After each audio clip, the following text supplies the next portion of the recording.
AEC5L Linguagens do amor. Gary Chapman. Como expressar um compromisso de amor a seu cônjuge? Com guia de estudos. Título original: The Five Love Languages. Tradução: Yara Vasconcelos.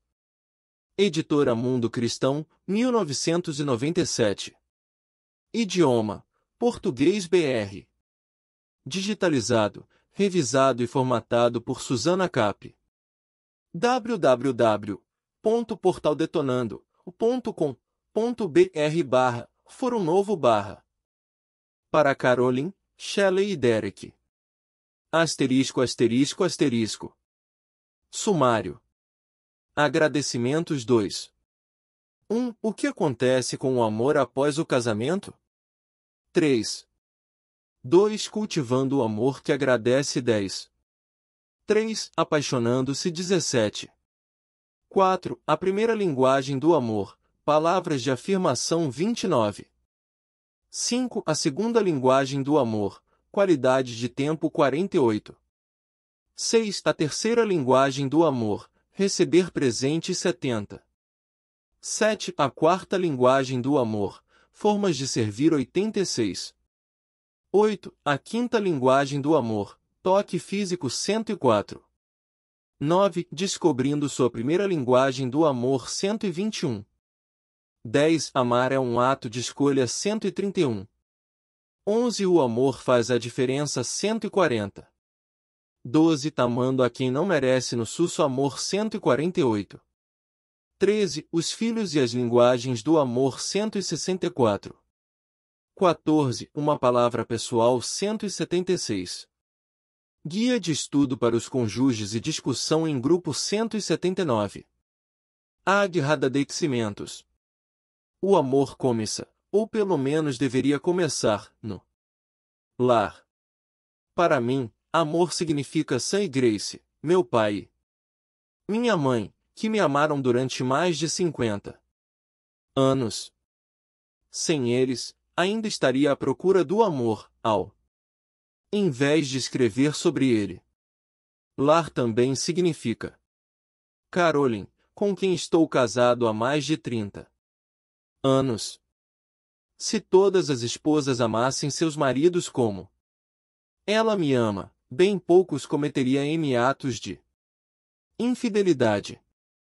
Shelley e Derek estão agora fora do ninho, e exploram novos mundos, mas temos muita certeza do amor que nutrem por nós. Sinto-me abençoado e sou muito grato. Jamais poderei pagar a influência que recebi de um grande número de profissionais, no que diz respeito a conceitos sobre o amor. Entre eles, encontram-se os psiquiatras Ross Campbell, Judson Sivart e Scott Peck. Com relação à orientação editorial, sou grato a Debbie Barr e Cathy Peterson. A perícia técnica de Trícia Kubi Don Schmidt tornou possível terminarmos o projeto no devido prazo para publicação. Por último, e o mais importante, gostaria de expressar minha gratidão aos muitos casais que, ao longo destes 20 anos, partilharam comigo o mais íntimo de suas vidas. Este livro é um tributo à honestidade por eles demonstrada. 11. O que acontece com o amor após o se casamento? Estávamos por volta de uns 12.000 metros de altitude, em algum lugar entre Buffalo e Dallas, quando o meu companheiro de viagem colocou a revista que lia na bolsa de seu banco, olhou em minha direção e perguntou: "Que tipo de trabalho você faz?" "Sou conselheiro conjugal e dou seminários na área de família", respondi. Ele me disse então que há muito tempo gostaria de fazer uma pergunta para um conselheiro conjugal, e aproveitaria para formulá-la a mim, naquela hora. Perguntou: "O que acontece com o amor após o casamento?" Desistindo de tentar tirar um cochilo, perguntei-lhe: "O que exatamente você quer dizer?" "Bem, já me casei 3 vezes e em cada uma delas tudo era muito bonito até o enlace matrimonial. Em algum lugar, depois do sim, as coisas mudavam. Todo amor que eu imaginava que tinha por elas, e todo amor que elas pareciam ter por mim, evaporavam-se. Posso dizer que sou uma pessoa inteligente. Sou um empresário bem-sucedido nos meus negócios, mas não consigo entender o porquê dessa situação." Continuamos, então, a conversar. "Quanto tempo você ficou casado?" "O primeiro casamento durou cerca de 10 anos. O segundo, 3, e o último, 6 anos. O amor evaporou-se imediatamente após o casamento, ou foi uma perda gradual?" "Bem, o segundo casamento já não deu certo. Desde o começo. Não entendi o que aconteceu. Pensei que nós realmente nos amávamos. No entanto, a lua de mel foi um desastre e depois disso jamais nos recuperamos. Tivemos um período de 6 meses de namoro, um romance arrebatador. Estávamos realmente entusiasmados. Mas foi só nos casarmos para que nossa vida virasse uma batalha sem trégua. No primeiro casamento, tivemos uns 3 ou 4 anos bons, antes que o primeiro filho nascesse. Daí em diante ela deu toda a sua atenção para a criança e parecia que não precisava mais de mim." "Você disse isso a ela?" "Disse sim. Mas ela respondeu que eu estava maluco e não compreendia o que era ser uma babá 24 horas por dia. Reclamou, inclusive, que eu deveria ser mais compreensivo e ajudá-la mais. Eu tentei, mas parecia que não fazia diferença alguma. Daquela época em diante afastamo-nos ainda mais. Depois de certo tempo não havia mais amor, só indiferença. Concordamos que o nosso casamento se acabará." "E seu último casamento?" "O meu último casamento?"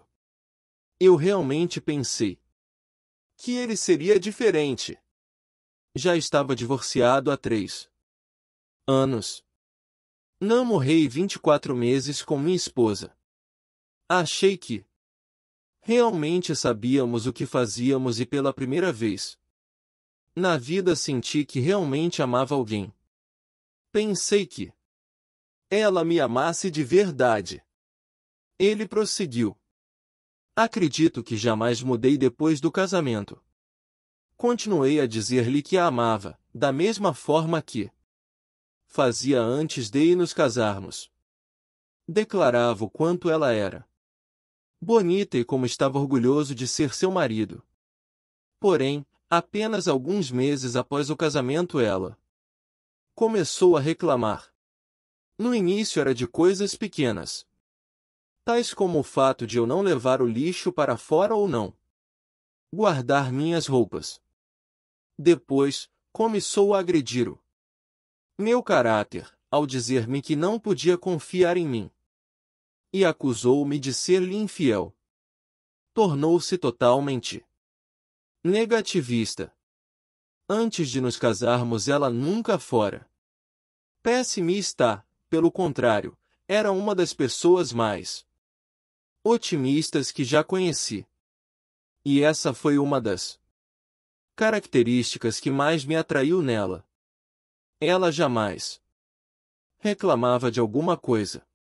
Tudo o que eu fazia era maravilhoso.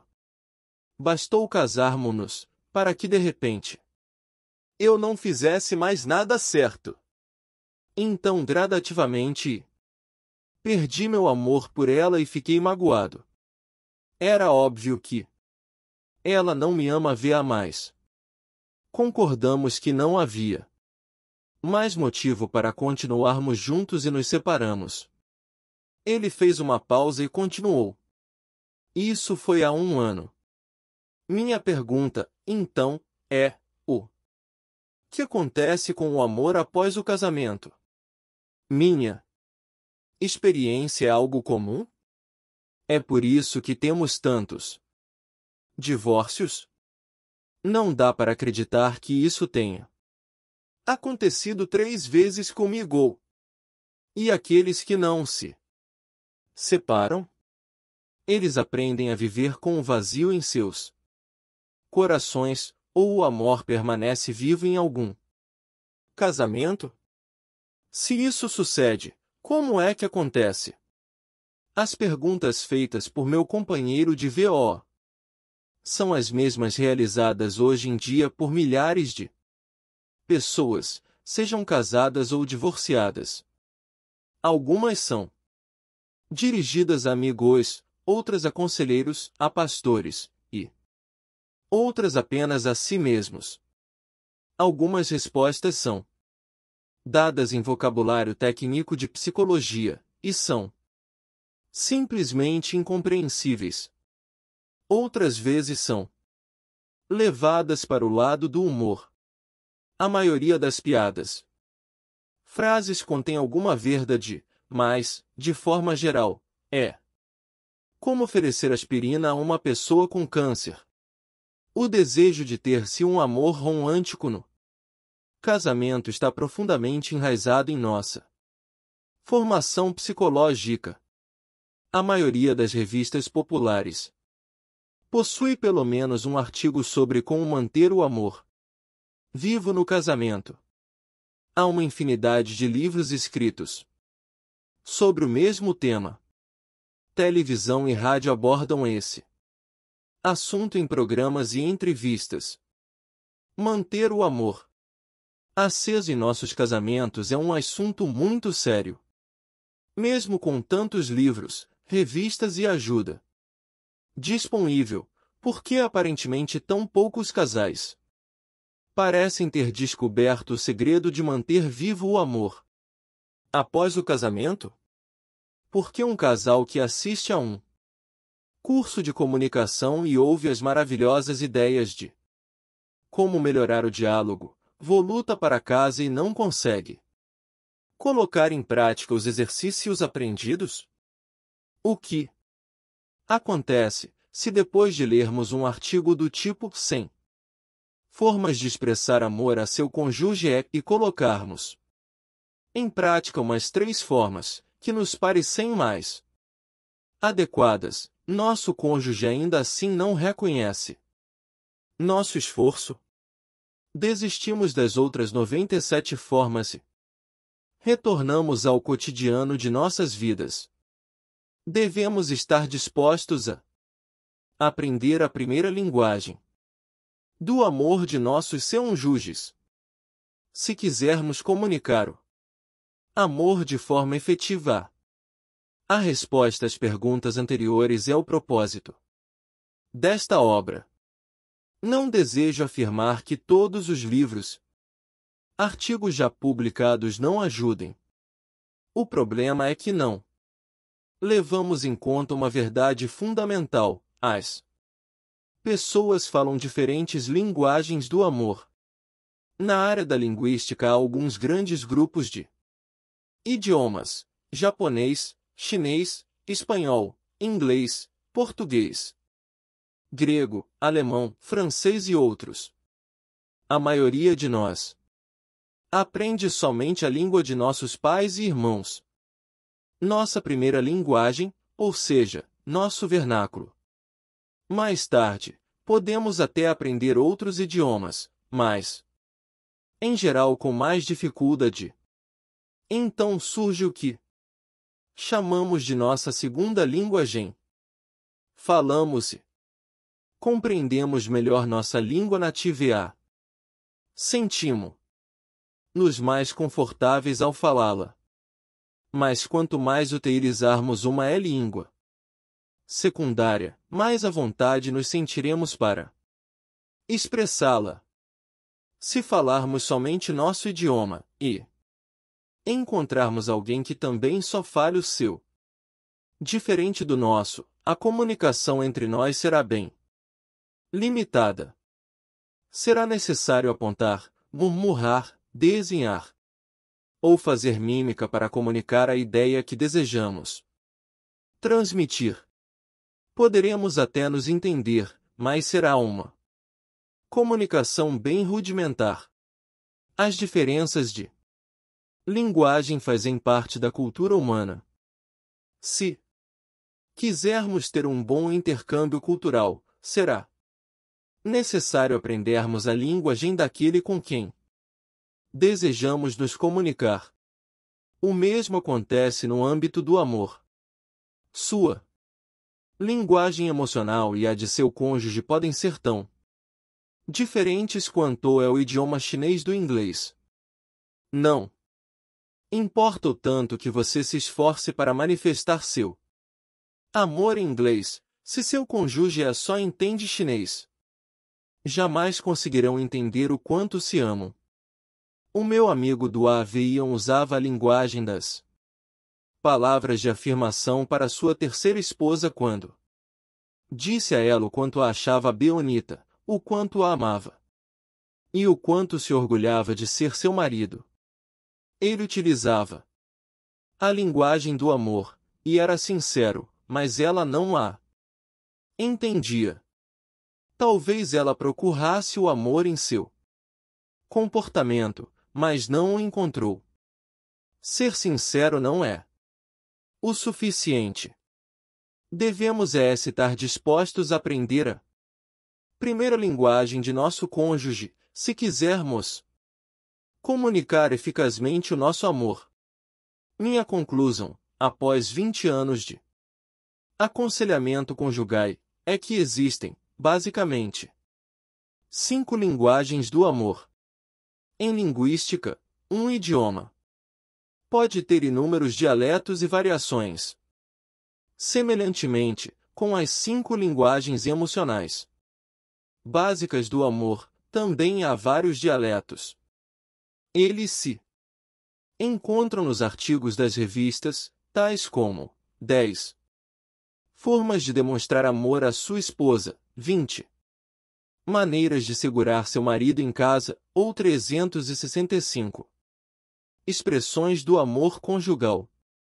Não há 10, 20 ou 365 linguagens básicas do amor. Em minha opinião, há somente 5. No entanto, pode haver inúmeros dialetos. O número de formas de se expressar amor através da linguagem do amor é limitado apenas pela imaginação das pessoas. O mais importante é falar a mesma linguagem do amor de seu cônjuge. Já se sabe há bastante tempo que no período da primeira infância uma criança desenvolve formas emocionais únicas. Por exemplo, há algumas que possuem um padrão muito baixo de autoestima, ao passo que outras o têm muito elevado. Algumas desenvolvem padrões de insegurança, enquanto outras crescem sentindo-se seguras. Algumas se sentem amadas, queridas e apreciadas, e outras, mal amadas, incompreendidas e desapreciadas. As crianças que se sentem amadas por seus pais, amigos desenvolvem a linguagem do amor emocional, com base em sua formação psicológica única e também de acordo com a forma que seus pais e outras pessoas próximas lhe deram carinho. Elas falarão e entenderão sua primeira linguagem do amor. Mais tarde elas poderão aprender outras línguas para se comunicarem, mas sempre se sentirão mais confortáveis com o primeiro idioma que aprenderam. Crianças que não se sentem amadas por seus pais e amigos também de desenvolverão uma primeira linguagem do amor.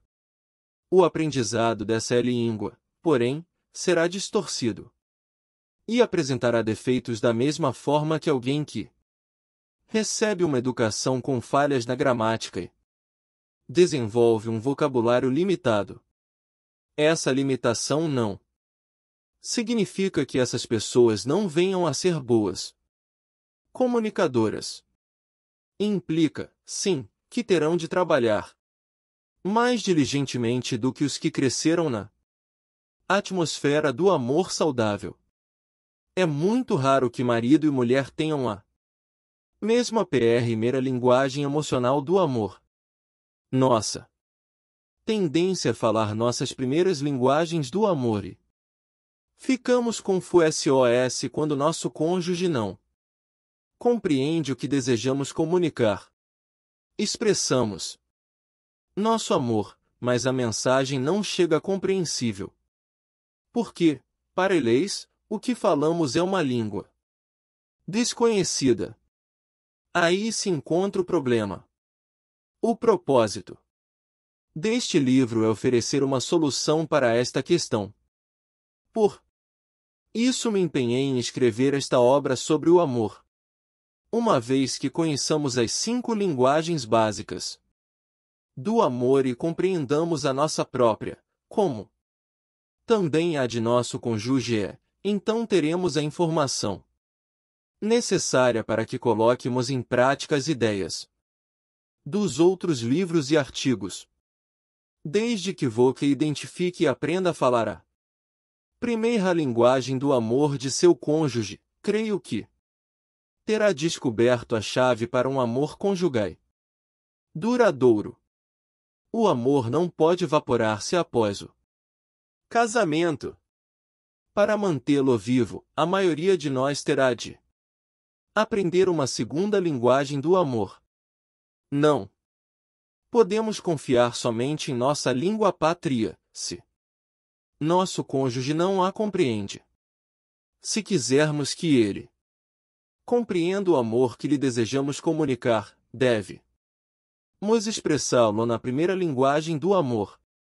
22 Se cultivando o amor que agradece.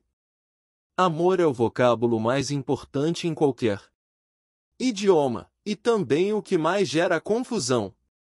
Pensadores, tanto seculares quanto religiosos, concordam que este sentimento ocupa um papel central em nossa vida. Diz-se que o amor é uma coisa esplendorosa e o amor faz o mundo girar. Milhares de livros, músicas, revistas e filmes existem pela inspiração dessa palavra. Inúmeros sistemas filosóficos e teológicos estabeleceram um lugar de destaque para esse sentimento. E o fundador da fé cristã coloca o amor como a característica que deve distinguir seus seguidores. 1.